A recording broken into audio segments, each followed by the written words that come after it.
I've wanted a bolt-on neck electric 12-string guitar for ages now after many years of exclusively playing set neck acoustic 12-string guitars. Bolt-on neck electric guitars are the ultimate in adjustability and customization, and the idea of having my own easy to set up to perfection, infinitely customizable electric 12-string inspired me to get one. And so I pulled the trigger on a Cozart 12-string Stratocaster on eBay. This ended up turning into a major project, so stay tuned to see the incredible transformation of this guitar from beginning to end. The first thing I noticed when it arrived was that the action was insanely high. And I mean insanely high as in you could play slide on this guitar with a sledgehammer. The action at the 12th fret was 312 thousandths of an inch, or almost 8 millimeters. I immediately knew what was wrong, but before I tell you, take a guess to test your skills. Think about your answer while I loosen the strings. I'm putting a capo on the 1st fret and some Velcro down by the bridge to make sure the strings don't get all tangled up when I take the neck off. This is always critical, but it's especially critical on a 12-string. I'll give you a hint. Instead of removing the neck, I'll try tightening one of the screws instead. Notice how it's just spinning and not grabbing. That's right, you got it. The 2 upper neck screw holes are completely stripped, and the 2 upper neck screws are not pulling the neck into the pocket at all. Not only are the screw holes in the heel of the neck stripped, but they're completely blown out. The damage, although it looks pretty bad, is completely repairable. Most guitar techs would drill these holes slightly oversized, then plug them with wood glue and a hardwood dowel, let it dry overnight, and re-drill the following day. However, I have a strong preference with repairs like this. Easy Lock 832 threaded inserts for wood. Check the description box for my complete video tutorial on how to install these threaded inserts on a bolt-on neck, and you'll see that the procedure here is exactly the same. Using threaded inserts for neck heel screw hole repairs saves a massive amount of time and provides a permanent solution. Simply drill the holes oversize, countersink them, then apply some glue to the holes and press the inserts in. It's done in a small fraction of the time it would take for a plug-in re-drill repair, and you won't have to worry about the neck screws ever again. Before I put the neck back on, it's important to clear the neck pocket holes. Check the description box for a link to my video tutorial on neck pocket clearance holes for more information.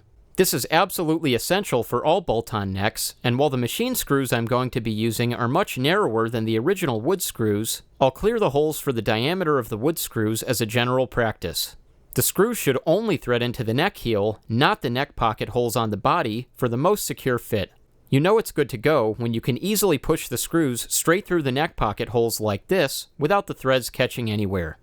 As if things couldn't get any more time-consuming, in the middle of doing all of this, I noticed that the neck pocket itself was also damaged. A big piece was split on all sides and fell backwards and shifted upwards. To correct this, I first wetted out the entire area with wood glue. Don't be afraid to just glob a bunch on your finger and rub it around everywhere. It's extremely easy to clean up any squeeze out with a damp paper towel, so don't worry about it. Just focus on getting as much glue as possible into all the cracks and voids.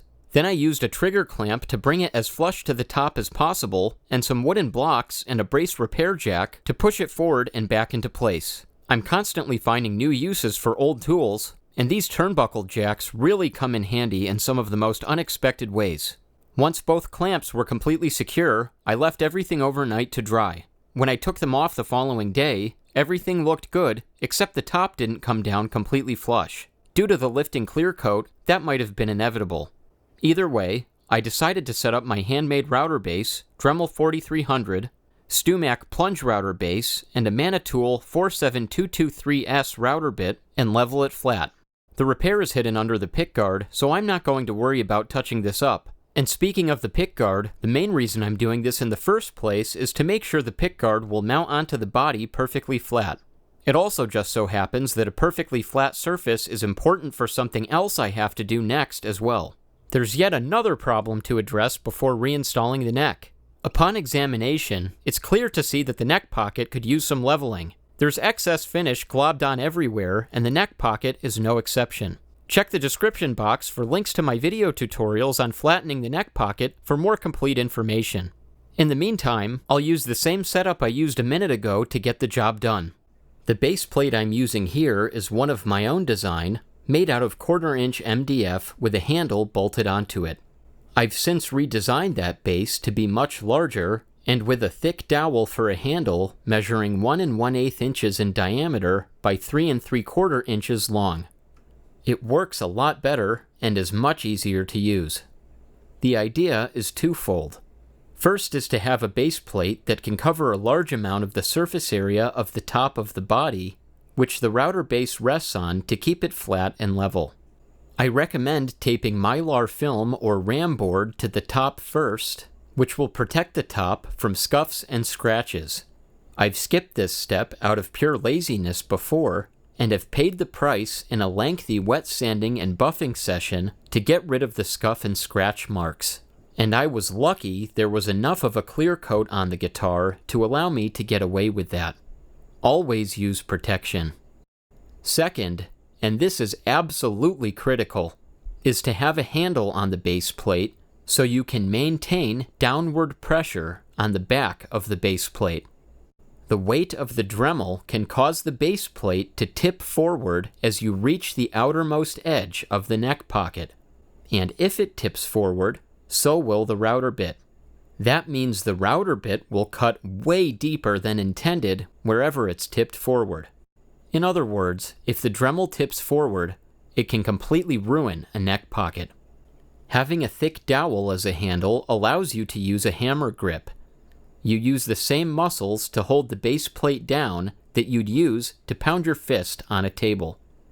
With one hand on the Dremel body or one of the ball handles of the plunge router base, and the other hand on the dowel, you have complete control over the routing of the neck pocket while having complete confidence that the router is staying at the perfect height for the entire length of the neck pocket. Alternatively, you can use a neck pocket template from Potvin Guitars at store.potvinguitars.com like I'm using here. I mount them with double stick tape and dowels in the screw holes for the bridge to locate the position. These templates are CNC machined, and the neck pocket template is the exact standard for whatever model the template is made for, a Telecaster in this case. It has the added benefit of being able to route a neck pocket to the perfect size in case it was routed incorrectly from the factory, as well as deepening the neck pocket while maintaining a perfect cutting depth no matter where you have the router. I like to double check my work with a fret rocker after the leveling is done. Once I verify that it's looking good, we're finally ready to put the neck back on, get the strings tuned to pitch, and get started on the setup. The neck mounted perfectly, and after I tuned the strings up, I was excited to start making some adjustments. But something jumped out at me right away, before I even got to adjusting the action. It's the saddles. The first octave string in each pair is significantly lower than the second string in the pair. Maybe they were going for a Rickenbacker style arrangement, where the higher octave string is second in the pair, but this height discrepancy is also on the B and E string pairs, which are not octave pairs, but unison pairs. This definitely seems like a design error more than something deliberate, but either way, this is definitely, absolutely not going to work. The most elegant solution would be fashioning a brass or aluminum shim that would cover the entire bottom of the saddle. The most economical solution would be using whatever shim stock I have lying around and only shimming the front of the saddle. In this case, that would be wood veneer and mylar film. I can always redo this later with nicer and more carefully crafted materials, but the most important thing is that the paired strings should be the same action. That means the bottom of each string in each pair should be the same distance from the fret tops. Working with these saddles is actually very, very tricky, and you need to be extremely careful not to lose the tiny screw that locks the octave string saddle down into position. A magnetic screwdriver is essential here.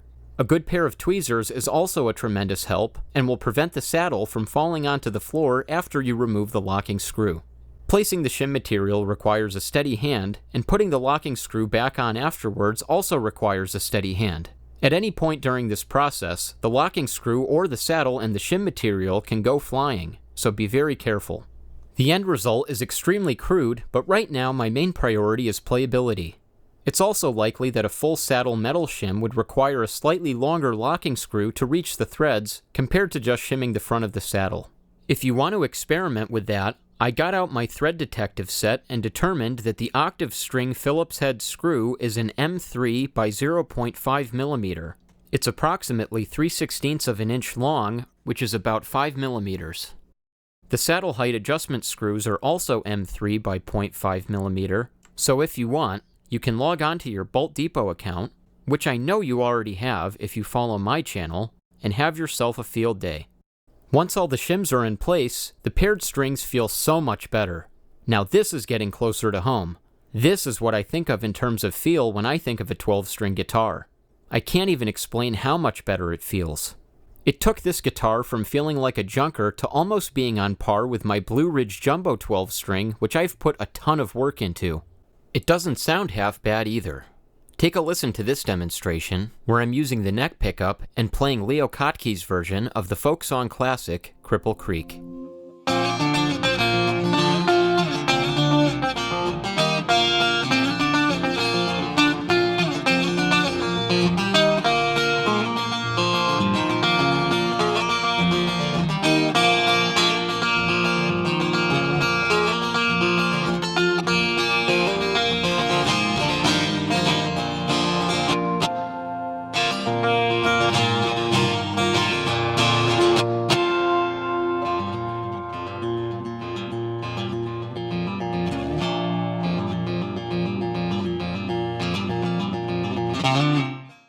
But we're not done yet. Everything up to this point was actually just a routine warm-up. So put your seatbelts on, because we're about to have a lot more fun. You can probably guess what this is. A piezo disc pickup. Specifically, it's an Uxel brand from Amazon, and it's 35mm in diameter. All it needs for leads are 2 pieces of hookup wire. One for hot on the white part, and one for ground on the metal part. I'm using 28-gauge hookup wire, a little flux, and a tin soldering iron. In very short order, both leads are connected to the disc pickup and ready to go. Also from Amazon is this Stormcube brand 35mm Forstner bit. You may notice that the 35mm is the same size as the piezo disc pickup, and guess what I'm going to use it for? I'm going to drill a shallow disc-shaped recess into the neck pocket to accommodate that piezo disc pickup. It's a very shallow cut, about 37 thousandths of an inch, or 0.94mm deep to be precise. Just enough for the pickup to fit in the pocket without the risk of being crushed by the neck heel. Then I'll use an extension drill bit to drill a hole through the body. Good thing we repaired all that damage earlier, or I wouldn't be able to do this. I run the drill through a couple times to make sure the hole is nice and cleared.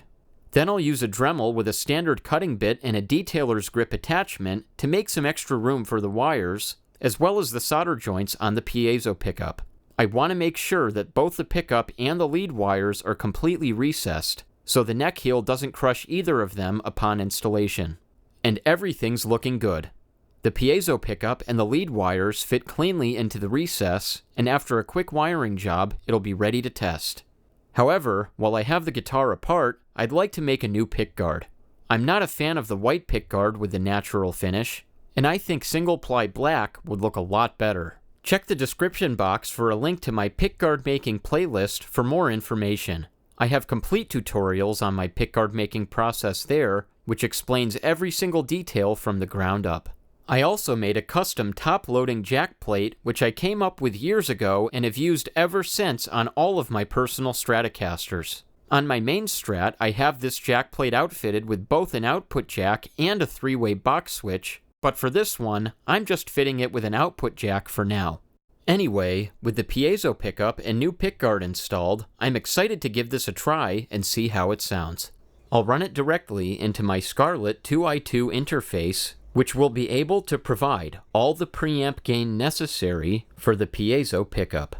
I'll also be playing through the Neural DSP Archetype Petrucci plugin using the piezo amplifier and a little reverb and delay. The fundamental tone of the pickup is the same, but clarified and amplified, and I also just agree with my friend and mentor Steve Kubecka, who says that playing without reverb is like eating toast without butter.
The piezo pickup picks up everything, which is very cool. It reminds me of the Ampeg AEB1 bass I worked on years ago, which I have a video about that I've linked to in the description box.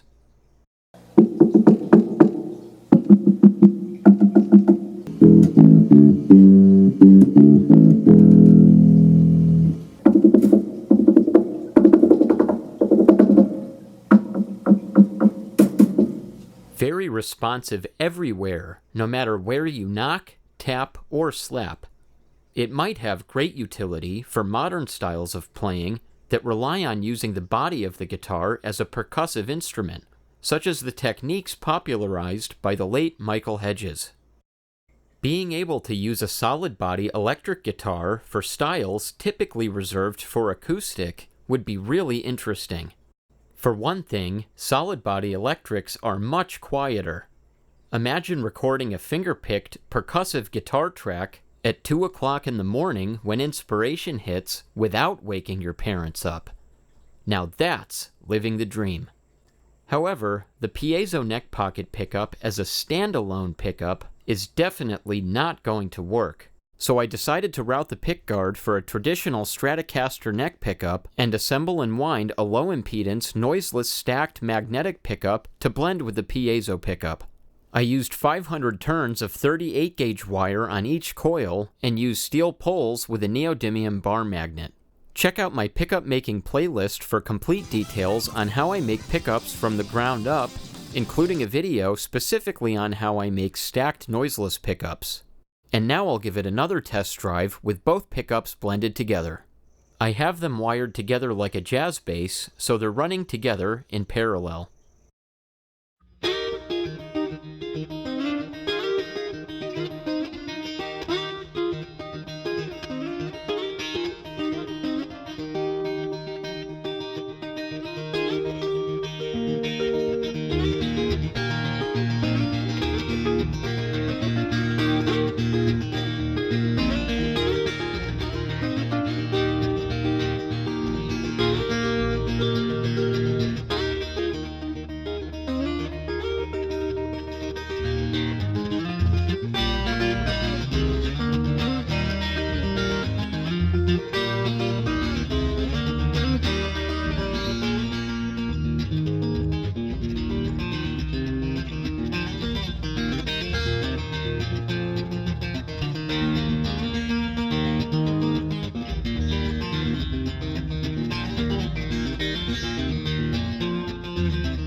Now, while that's definitely an improvement, the volume balance between the two pickups was hit or miss. Lowering either of the volume knobs from all the way up to 8 or even 9 was effectively like turning the entire pickup off. This was true for both the magnetic and the piezo pickups. Instead of figuring out how to match the impedance or get the pickups to work together however they're supposed to, I just decided to install separate output jacks for each pickup, with each pickup wired directly to the jack. This would allow me to control the volume, EQ, and everything else for each pickup individually in my DAW after plugging each pickup into separate inputs on my Scarlett 2i2 audio interface. I'm running the magnetic pickup through Scuffum Amps S-Gear 3 with some custom impulse responses. I'm running the piezo pickup through the same Neural DSP Archetype Petrucci plugin, which I was using before, And on the master track, I'm running Stereo Tool V3 by Flux for added stereo width, and the Beef Me Up preset on the F6 Floating Band Dynamic EQ plugin by Waves. Let's hear how it sounds. I wrote this song called See You Soon back around 2009 or so, finally finished writing it about 10 minutes ago, and have since forgotten how to play it.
Alright, so if I don't cut the video here, I'm just going to keep talking and keep showing more stuff and all the ideas I have that I want to still try on this. Like I want to make a new nut for it using my proprietary equidistant nut slot spacing technique. I want to put phosphor bronze frets in here. There's this guy that invented something called the metal marshmallow, and he has a whole system, like a preamp for piezo pickups, and I mean there's so much more that I want to do with this guitar, so this is far from over. This is just the initial experimentation to take this guitar from when it arrived, it was totally non-functional, you couldn't play it at all, to now one of the best playing guitars in my collection. Although to be fair, every single guitar in my collection is the best playing guitar in my collection, so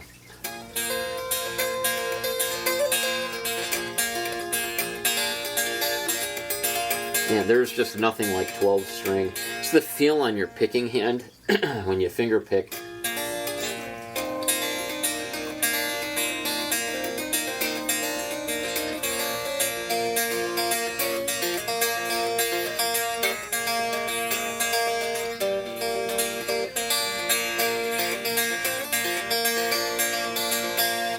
Man, so yeah, this is an open C. I think I'm down a whole step.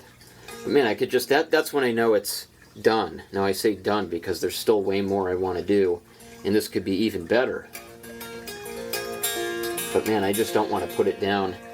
And really with the Strat, I really wanted this. I know Cozart makes a Telly 12 string, but man, it's so light. It's so light. It's just phenomenal. I mean, this thing is just incredible.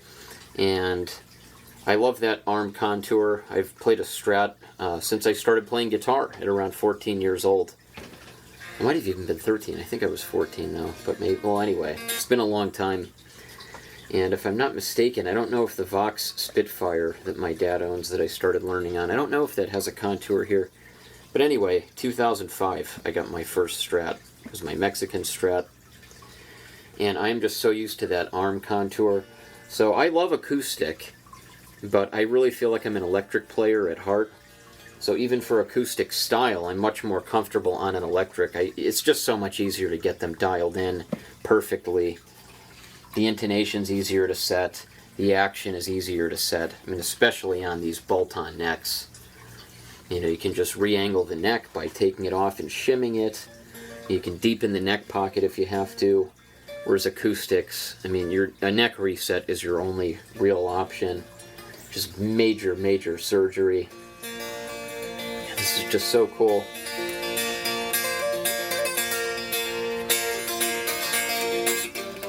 Man, yeah, this feels like home. Oh man, I mean, so anyway, I'm going to trail off here. Where's the action? Because I do have this set, I usually like my action quite low. But this seems to work okay for slide. So we're right around 5/64ths, open at the 12th fret on the low E, and right around 4/64ths at the 12th fret open on the high E. Now let me check the relief and the action at the first fret. I don't think I touched this nut at all, or if I did, it was very, maybe I did. I think I did actually, but I wanted to leave it high because I do want to use this for slide as well. Okay, so we got 3/1000ths of relief at the 7th fret, and I get my digital action gauge out here. Zero it out on the low E string, the thick low E string, and that's around 27.5 on the first fret, and the high E string is around 21.5 at the first fret. Yeah, yep. Wow, 25.5 on the B, so maybe I didn't touch this up. But anyway, it seems to work pretty well for slide. You know, there's got to be, I've got 28/1000ths on there. Let me just make sure. Sometimes you got to take the measurement a couple times just to be sure. Yeah, 27.5. So it is much higher at the nut than I would usually have it. Usually I'd shoot for about 18/1000ths on the first fret, E, A, and D, and then G, B, and E, assuming a plain G string, generally around 10/1000ths. I like to get them very low, so like 18/1000ths for the first 3 wound strings and then 10 for the 3 plain. So having it around, 25 on the plain strings and around 28 on the wound is high, but for really digging in, I mean, of course, as soon as you fret it, you take the nut out of the equation. And it would still ring out really well with the strings a bit lower. But with a slide, that first 3 fret area, getting that action at the first fret really low can definitely be a problem. Especially for me, where I like using lighter strings tuned down.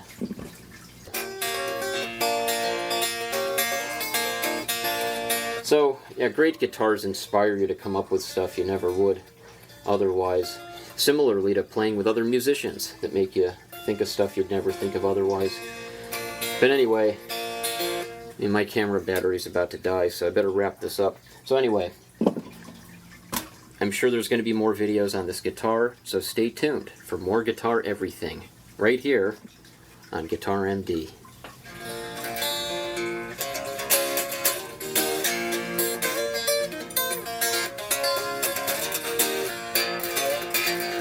Oh, man, I really effed that up.